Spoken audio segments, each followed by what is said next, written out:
Somebody wakes up in the morning, the first thing he greets is his phone, and he's there looking at pictures till 12. His headache that will stop him from that phone, and he stands up, he eats food, he comes back. By the time he's looking at the time again, it's 4 p.m. The day is finished, and his heart is not troubled. He has not learned anything, he has not serviced his passion, and he's hoping that God will exalt him. He's hoping that he will become significant in his generation. It is not possible. Even if we pour a drum of oil on your head, you will go nowhere. There are two things about passion. Number one is focus. Number two is resilience. If you want to keep your passion strong, nothing must happen to your focus. So what keeps a man passionate is his ability to keep his eyes single. The moment your eyes become divergent, your focus has been affected, your passion will go down. Because the secret of passion is focus. In 1 Kings chapter 20 verse 40, the prophet told the king a parable. He said, my Lord gave me a servant to keep. He said, but as I was busy here and there, I lost him. Jesus was speaking. He said, if your eyes be single, he said, your whole body will be filled with light. The reason many have lost their passion is because they have no focus. In 1 month, they attend 12 birthday parties. In 1 month, they attend 15 naming ceremonies. August, you are not a party. They go to places where they have no business. They go to places where they are not celebrated. They just come and hang around. And you hear them, waiting they happen here. If you don't know waiting they happen, why you come? They don't even have enough dignity to be invited. They show up and they are shaking everybody, trying to stand around important people and appear in pictures. Why not go and service your passion? When your time comes, anywhere you stand, that's where things will happen. But it's a mentality. I was listening to Bishop David Oyedepo. He said he was in Lagos for 21 years.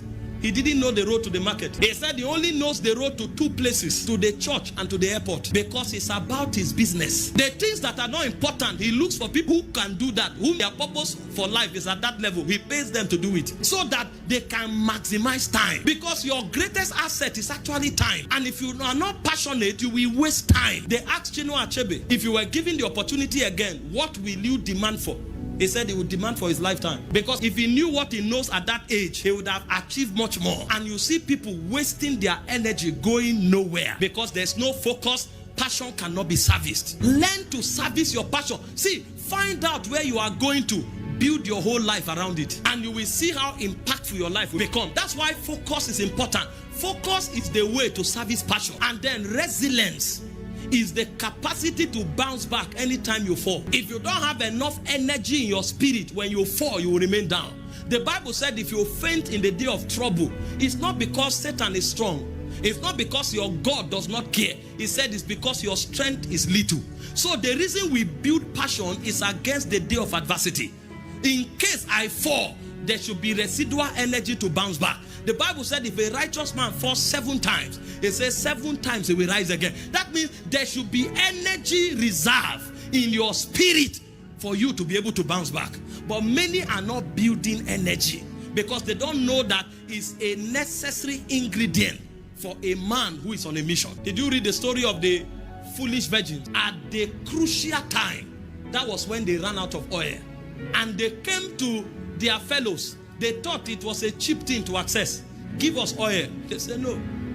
Oil is not given, it's bought. And they said go to them that have and buy. Unfortunately, there was no time. And that's the problem many people have. They discover on their deathbed the things they should have done in 70 years. And in 5 seconds, their whole lifetime runs through them. And they realize they wasted all their time doing nothing. Please, don't be found anywhere that does not have an impact on your destiny. You should be able to discipline yourself. Paul said in 1 Corinthians 9:27, I beat my body, I bring it under subjection. Especially those of you who are graduating today. See what this training has done to you. In 6 weeks, 1 person wins 200 souls. Now divide your age into 6 weeks and see how many 6 weeks you have lived for. Some of you have lived for over 106 weeks, but the impact you have had in the last 6 weeks is more than all of the 99 6 weeks that you have lived, because you were not mature in your understanding to become deliberate about your timing. One thing you must do if you are sent